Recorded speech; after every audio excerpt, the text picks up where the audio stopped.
Viewer discretion is advised.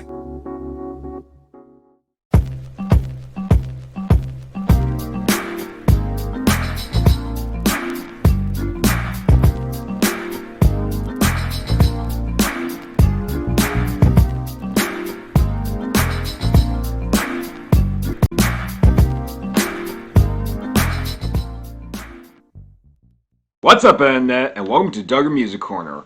I'm your host, Mike Duggar, and welcome to another episode of Billboard Top 40 Reviews, where I look at the 40 most popular songs in the United States according to Billboard and focus on reviewing the new ones of 7 months. We have 10 songs in that category, with 6 of them being from Beyonce because she had an album with her new project Renaissance. Let's get busy right now. Rock in a hard place, red wine and mistakes. So apparently this Bailey Zimmerman guy seems to be doing very well for himself in the country scene. Yeah, I don't really know much about him, but based on the 2 singles chart right now, he seems to be gearing up to be the big new breakout star for country music in 2022. Cause both Fall in Love and the song I'm about to talk about have had decent streaming numbers. Now, I thought I'd be talking about the former song first since that is what got him on the map, but it's 2 spots low out of the top 40. If it's still around by September, maybe I'll get to that song. But this month, I'm doing with his second and even bigger hit, Rock Your Hard Place, and well, I don't know how to feel about this. I mean, I guess I don't really mind the organic country production, and the writing on him dealing with a relationship coming to a collapse is fine for what it is. However, Bailey's voice is interesting to me. He kinda reminds me of someone.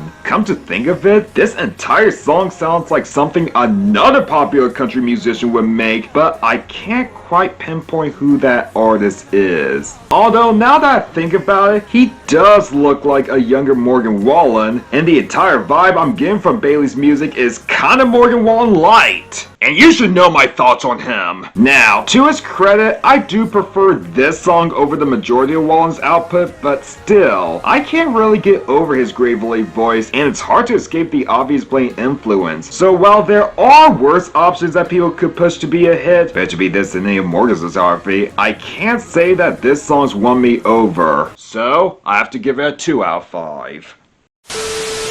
God makes 5'9" brown eyes and a sundress. You know, I've been hearing people all over the internet say that 2022 has been a great year for country music, and I probably shouldn't be one to add to this conversation as someone who's not the most passionate or knowledgeable person on the genre, but I have to disagree. I mean, I will say it's been better than what 2021 was turning out. Way better! But I feel like this year is not any different from other modern years. Sure, every once in a while there'll be a song from the genre that impresses me enough to put on a playlist, but most of the country hits for the past couple of years to me have leaned towards ones I respect more than I like, bores me to tears, or just one of the worst things ever. And with 5'9", I wasn't sure how I was gonna react to it. Given that Tyler Hubbard is one half of Florida Georgia Line, one of the most infamous acts of the bro country scene, I was expecting the worst. And fortunately for me, this leans towards the bore me to tears category. I really don't know what else to add cause there's not much to this song. It's the definition of a mid-country song with no offensive qualities. Mid-production, mid-performance, mid-lyrics, mid-everything else. Props to the Georgia guy of the line for making a song better than all of their hits besides Simple, but you have to do more if you want me to give you a passing grade than just be a song that's, well, not the worst thing ever, whenever you want to go back to listen to over again. Another 2 out of 5. Comfortable in my skin, cozy with who I am. Comfortable in my skin, cozy.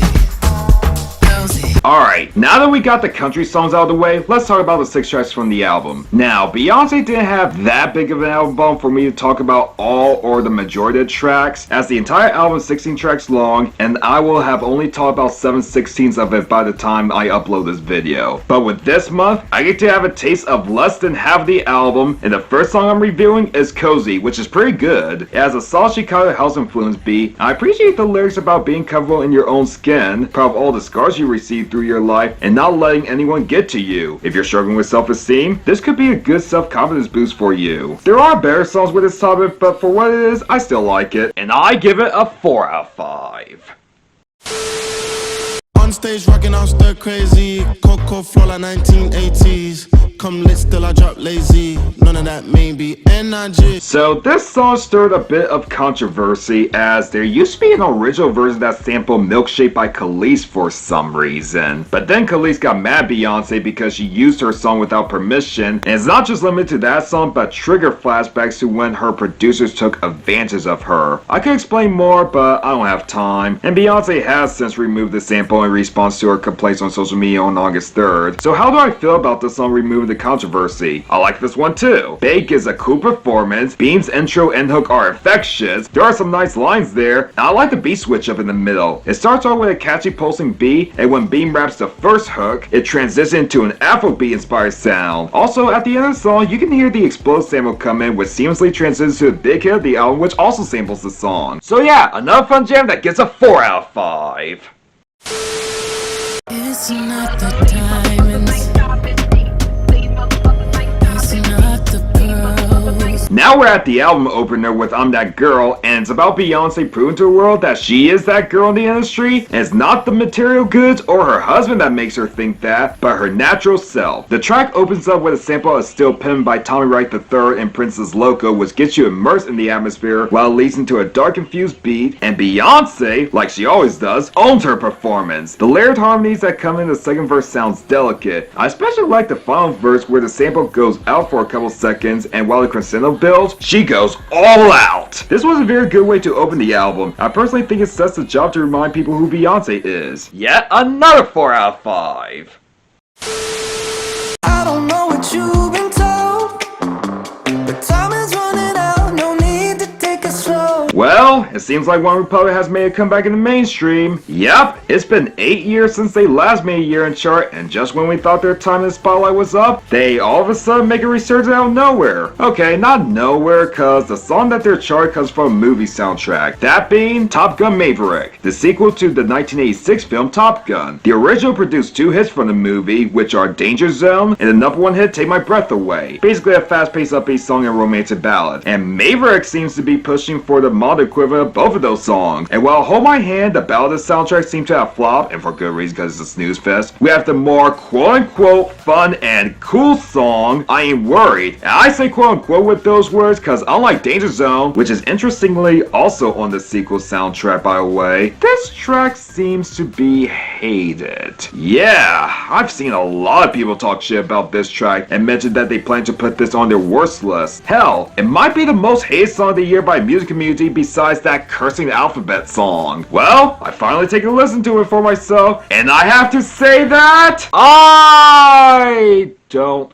get it. I mean, really? Of all the songs you could thrash your anger towards, you're going with this? I feel like people are only hating on this song because 2022 has been a low point for bad songs existing, and people need some type of target to tear apart even if it's with a mediocre song. Sure, there are problems with it. The song does sound like it could be used in a bad car commercial, the whistling can be annoying, the lyrics are extremely cheesy, and Ryan Terry's falsetto in the chorus is admittedly grating, and now that I've mentioned all that out loud, these are ingredients to make a song kinda bad, but at the end of the day, who cares? The song's not hurting anyone, and sure, I do acknowledge the flaws of the song every now and then, but they're not really apparent enough for me to get annoyed by them. Trust me, I wish I could lose my shit with this song, cause I've been struggling hard with trying to find awful songs from this year, and that's even including my loose rules. And the 5 or 6 songs I do hate that are hits, or most likely about to be, are hot takes. Besides that Parmalee song. But every time I listen to I Ain't Worried and expect to get worked up, I'm just left there bored and underwhelmed. I never once treated it as anything more than generic radio fodder, and when the song finishes, it completely leaves my mind. It's got the parts, but not enough for me to latch onto either in a good or bad way. So I guess this will fall with the many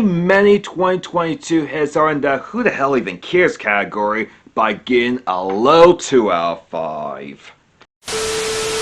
Oh, drop it like a thotty, drop it like a thotty. I say now pop it like a thotty, pop it like a thotty. For our next Beyonce song, we have Church Girl, which is a combination of gospel and some hip hop, and bangs hard as a relatable message about how church girls should have an opportunity to get down and dirty. So before Bey goes to church Sunday morning, she's gonna go to that party and drop it like a thotty. I like how the Clark sister sample complements with the Southern Bounce production, and Beyonce rises flawlessly from her heavenly belting on the verses to her sick hypnotic flow in the hook and post hook, where I can see everyone go insane during that portion. Yeah, this has easily become one of my faves from the album so far. Fun time all around, I must instantly give it a 5 out of 5.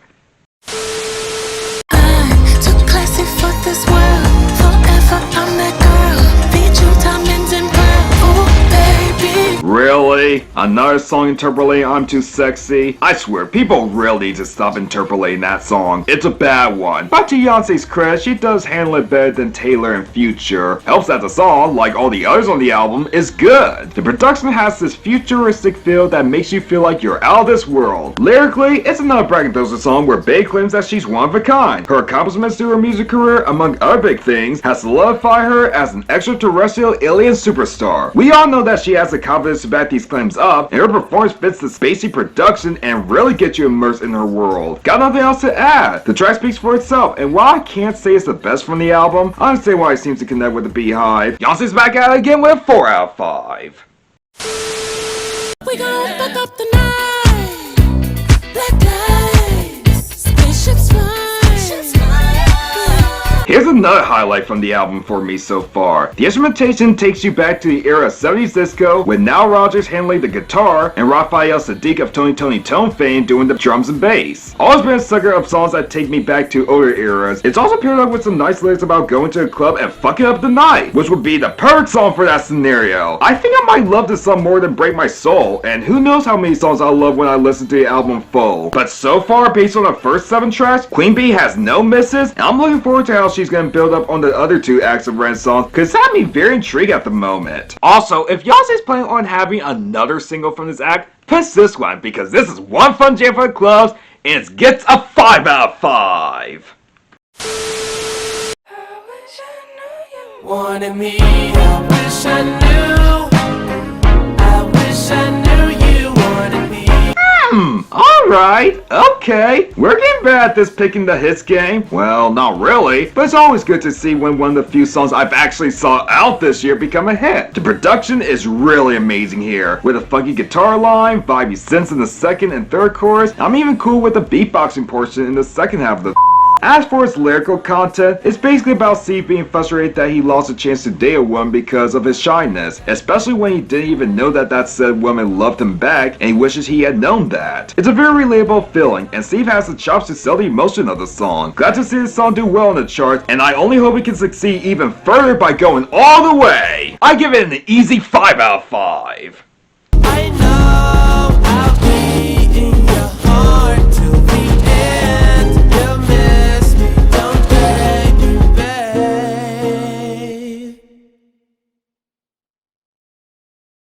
And those were my thoughts on the songs in the top 40 as of August 13th, 2022. This month was basically anti-May 2022. If Future's album basically ruined that month from being an otherwise maybe decent month, Beyonce's album saved this month from being the most middle-of-the-road month of all months I've covered. What I'm saying is Bey carried this month, and therefore the month is technically a good one. And that brings us to our awards, where I'm not gonna be doing this honorable mention because there's no bad songs this month. So just like the last, it'll be best of the month, 2 honorable mentions, and worst of the month. The first award goes to Beyonce with Cuff It, and she also has the first honorable mention with Church Girl too. As for the second honorable mention, that belongs to Bad Habit by Steve Lacy for staying out from everything else that's charted right now and being right up my alley. Now, the worst of the month is indeed going to I Ain't Worried by OneRepublic, but for those who got this far, just know that I'm only giving this award to that song because it's technically the worst song of this bunch. That doesn't always mean that I hate or dislike this song. Hell, it's in quotation marks for a reason to let you guys know that I don't think badly of this song. Like I said in the review of it, it does have its problems, but they don't become more than the sum of its parts to be as bad as others make it out to be in my opinion. I'm Mike Duggar, Duggar Music Horror.